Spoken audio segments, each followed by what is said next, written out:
What's going on, Summoners? I'm Kangas, and welcome back to another episode of Pro Guide's OP Pick or Ban, this time on patch 11.1. This list of champs are a bit overtuned for one reason or another, so they'll have the power to affect your games more than they otherwise should. So you'll either want to deny their existence altogether, or better yet, secure them for your own team. So let's get into it. But real quick, before we get into all that, I'd like to mention that we're giving away Riot points, free coaching sessions, PG points, and PG subs in our Discord. If you're interested, start off by subbing to the channel, then click on the Discord link in the description box down below. Once you're there, head on over to the giveaway tab and follow the steps. Easy as that, so let's get into the video.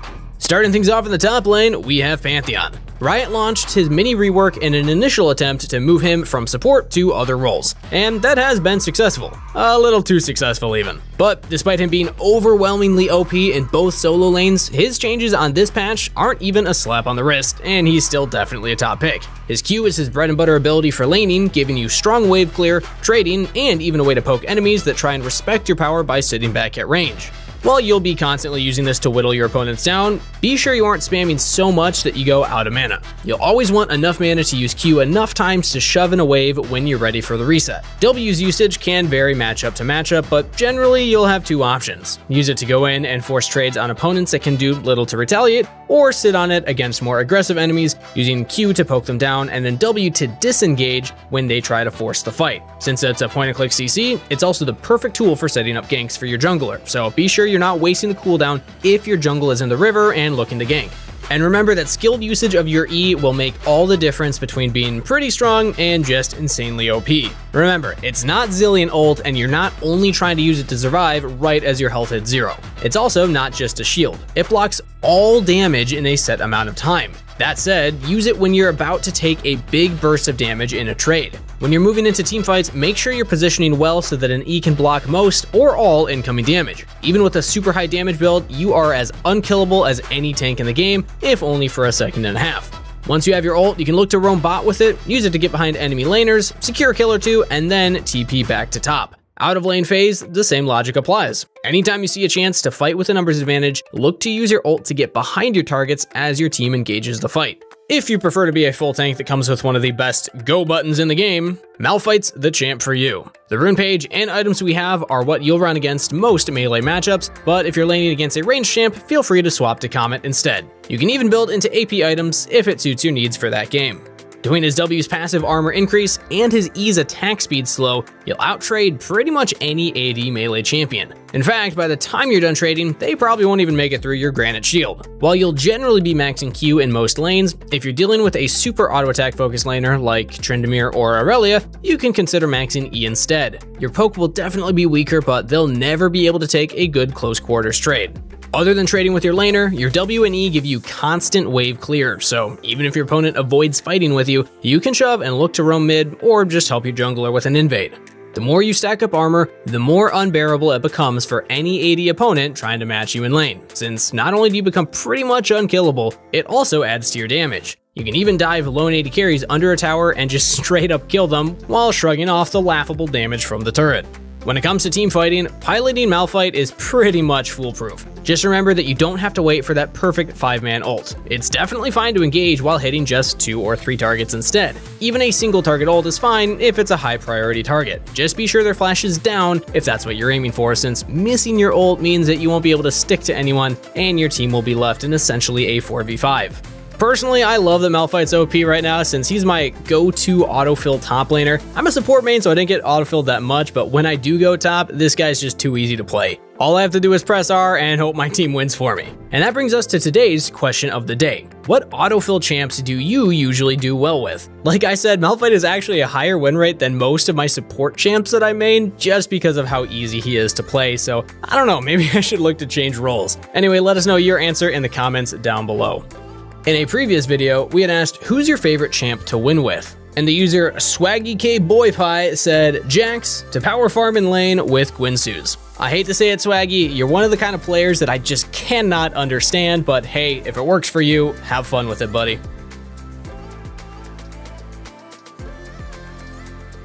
Moving on though, we have junglers. Last patch, the top 3 picks were all pretty close in power, but with Duskblade taking some hits, Kha'Zix has dropped down just a bit, leaving the top 2 spots a distinct amount ahead. We'll start things off with Nunu. His passive and E give him constant AoE damage for clearing those multi-targeted camps, while his Q of course gives him great single target damage and sustain. When it comes time to gank, your W's high speed and massive hitbox let you easily punish overextended enemy laners, and your E gives you sticking power to follow up even if they flash your initial snowball. If all of your lanes are shoving, leaving you nothing to gank, you can easily just solo dragon at pretty much any point in the game. If that's already down, you can just easily invade and steal away large monsters to punish the enemy jungler for being on the wrong side of the map as his camps come up. In teamfights, you want to disrupt as many enemies as you can with W and E before planting yourself in the middle of everything and channeling your ult. With no CC available to stop you, the enemy team is forced to scramble out of the zone or risk being hit with a massive nuke. Even with no AP, a fully charged Nunu ult can wreck an entire team. Hecarim has reigned as a top-tier jungler for a good part of Season 10 and the preseason, and there's no sign of that changing as Season 7 is officially starting up. With the removal of jungle items, Hecarim no longer has to wait longer than other champs to hit his insanely strong one-item power spike, since most mythics are relatively close in price anyway. Since his longer early game was one of the biggest weaknesses in Season 10, the new item system has actually been a huge indirect buff to him. As long as you keep a steady jungle clear and gank when possible, rather than forcing ganks that fail and being counter-jungled, you'll win the majority of your games just by being consistent. His Q and W make his clear both fast and healthy, with your E giving you the ability to gank early, even though you're technically a scaling jungler pick. Those ganks have a much higher success rate once you're level 6, since even if your opponent flashes your initial E, you can immediately ult afterwards to fear them back into your allies. If your opponent doesn't have flash, you'll instead lead with an ult right behind them, and then use your E to push them further to your side of the lane. In teamfights, your job is to pretty much just always disrupt the enemy team, using the fear from your ult to make them scatter, and then charge with your E to further isolate a target in an attempt to pick them off before their team regroups. Even with building a ton of damage, you're insanely tanky thanks to the healing portion of your W, the shield from Sterix, and the damage deferral from Death's Dance. One thing to note about Hecarim is that you can often see players swap between Conqueror and Phase Rush, based on preferences and matchups. If you want to learn more about what to bring and win, and just how to abuse such an OP pick in general, make sure to head over to ProGuides.com, where our top tier coaches would love to teach you that and more.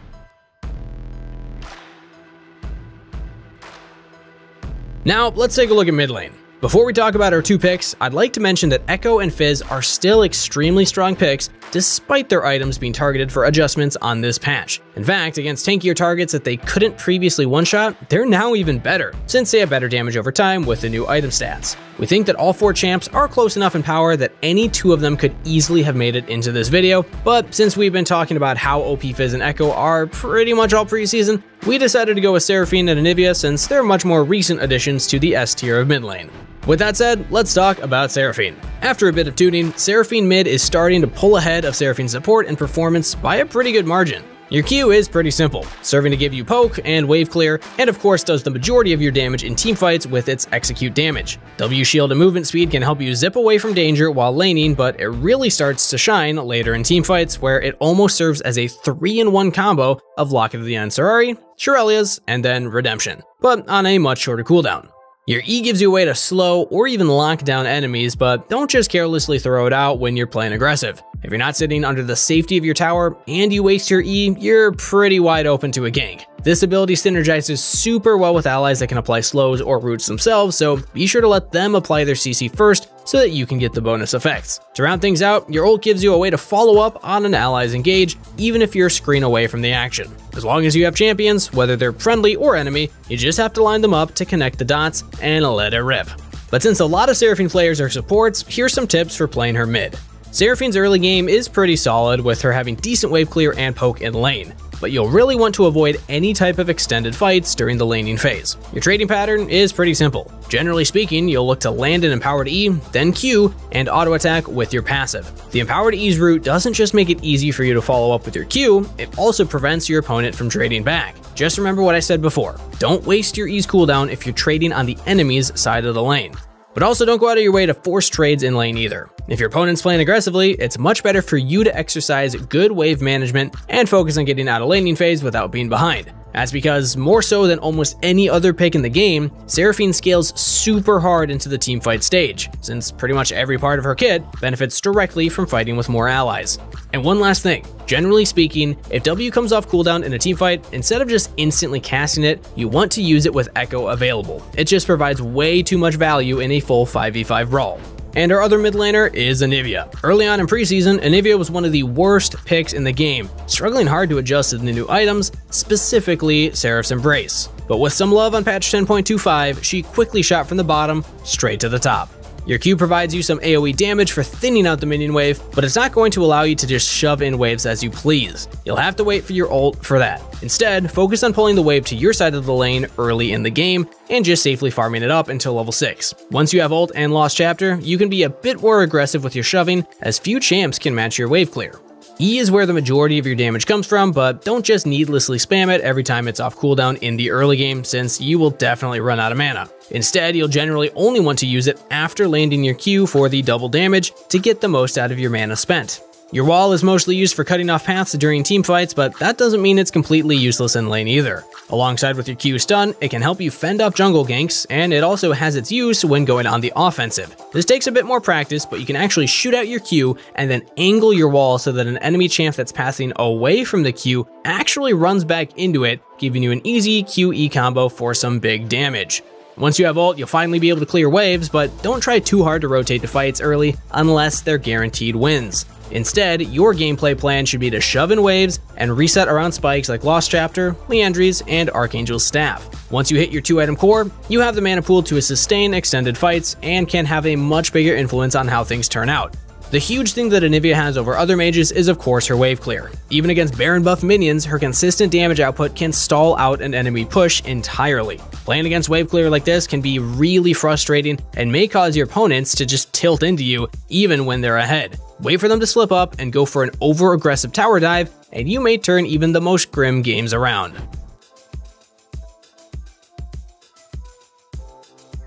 Moving down to the bot lane, we have Jhin. While his items have changed up a bit over the course of the preseason, you'll still be running the now standard Dark Harvest rune page. Jhin is the go-to pick if you're playing to dominate lane, and just want to snowball to a win rather than playing for the more traditional 3-item power spike that most AD carries are aiming for. His Q gives you a bit of extra pushing power, something he lacks due to his limited attack speed and reload mechanic, with it also having the nice bonus of doing a pretty big chunk of damage if it lands on an enemy champ after killing some minions first. W gives you the rare ability to hard CC without an ult as an AD carry, but since it doesn't last too long and it can be somewhat hard to land on your own, it's generally better off used as a follow-up to your allies' engage.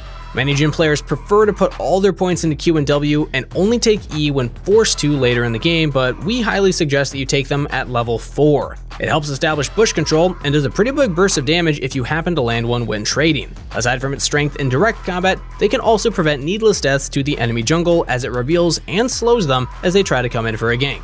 Once you get your ult, it opens up a few more options for you in fights. If a fight hasn't started yet, you can open up with your ult to just force the start, or slow an out-of-place enemy, allowing nearby enemies to catch up and pick them off. If a fight is already underway, it lets you get in on the action even if you're a couple of screens away. But the most important use of this ult is if a fight has ended, but some enemies just barely made it out with their lives, you have 4 chances to finish them off. Before I move on to our next AD carry, I want to say that while Jhin is a pretty OP lane bully, you want to keep those early trades pretty short. Fight around having your 4th shot available and immediately back off after you use it. While Miss Fortune has always been a strong early game pick, this build really accentuates that, opting for Comet, Scorch, and Sheep Shot for maximum lane bully potential in runes, and of course Mana Muni and Eclipse for a cheap, strong 2-item power spike. The idea is win lane hard and snowball to a victory. MF's passive makes it so that you win short, bursty trades super hard, but you're much weaker in those extended fights. Center your trading early game around Q bounces and single auto attacks. Once you get to the later stages of the game, you can start relying on your autos a bit more in those extended fights. MF's Q gives her a much longer trading range than pretty much anyone else in the bottom lane, since your opponent has to worry about the second part of the bounce, going off of a minion and smacking them square in the face. Early game, this can be an annoying poke, but once you gain some levels and even just pick up a component of items, just one of these can dish out a huge amount of damage if it kills a minion first. Learning to angle these is definitely where your focus should be when picking up MF. Despite being technically immobile, W's movement speed gives Miss Fortune some pretty strong kiting power and allows her to quickly get into position when it's time to lay out a big ult in a teamfight. In the later stages of the game, where you have enough items for your auto attacks to start seriously hurting, the attack speed on the active finally starts to become useful, giving you pretty solid and consistent DPS. Unless you're like me and play only AP Miss Fortune, E's damage is pretty minuscule on its own, but it does apply Scorch, procs Cheap Shot by itself, and the slow makes it so that Comet hits almost every time. On top of that, the slow also sets up your teammates for an easier engage and makes it harder for your targets to get out of your ultimate. Earlier, we talked about how you're going to look for shorter, burstier trades, but once you have your ult, you can finally start looking for more aggressive all-ins bot lane when it's not on cooldown. Even early game, if you have a support like Leona that can hold a target in place for a few seconds, an ult can kill an enemy from full HP. In teamfights, good positioning can result in a near instant win if your enemies choose to fight against you in a choke point.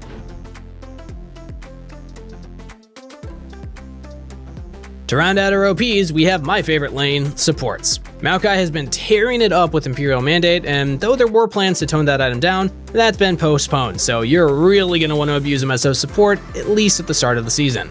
We'll start with the core of what makes Maokai support so strong, his E.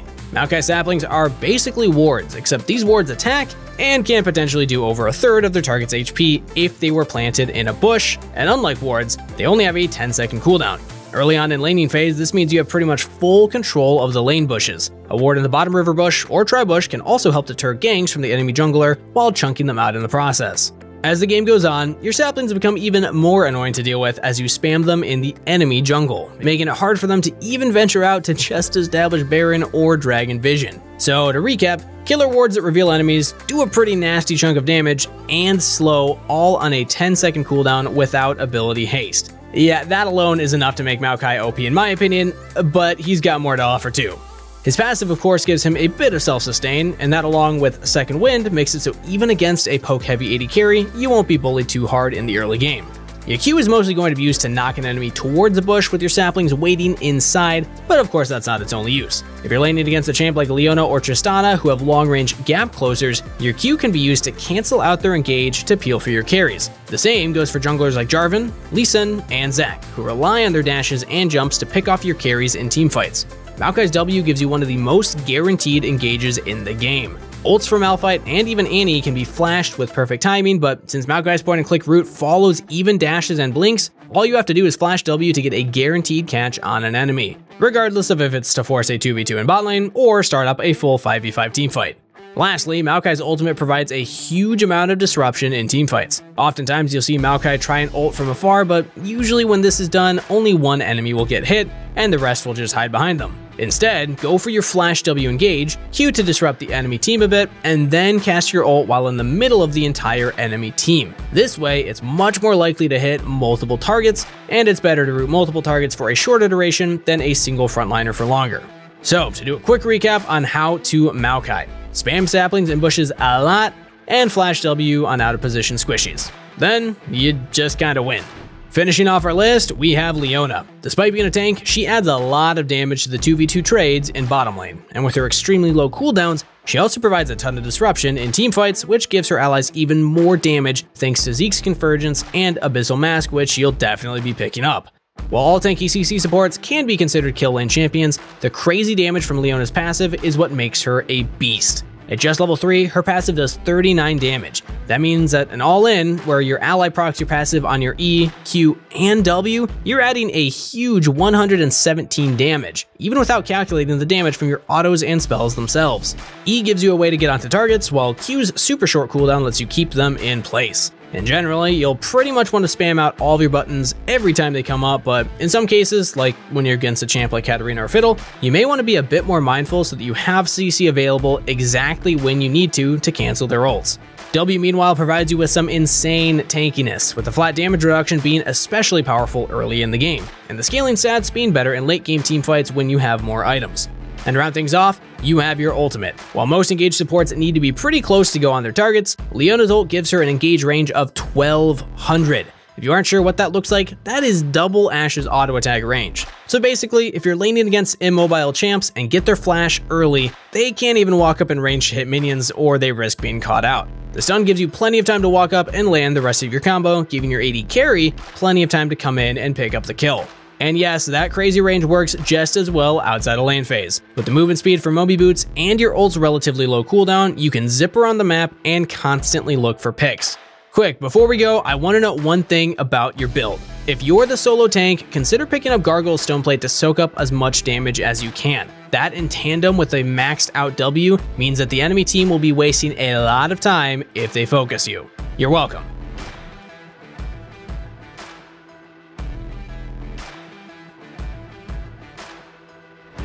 And that's going to be our OP pick or ban list 11.1 edition. Really hope you enjoyed the video, and if you did, make sure to sub to the channel so you never miss out on another guide. Also, remember to answer our question of the day in the comments down below. I love reading those. Can't wait to see you back in the next video, but until then, as always, good luck on the Rift. Stay hydrated and wash those hands.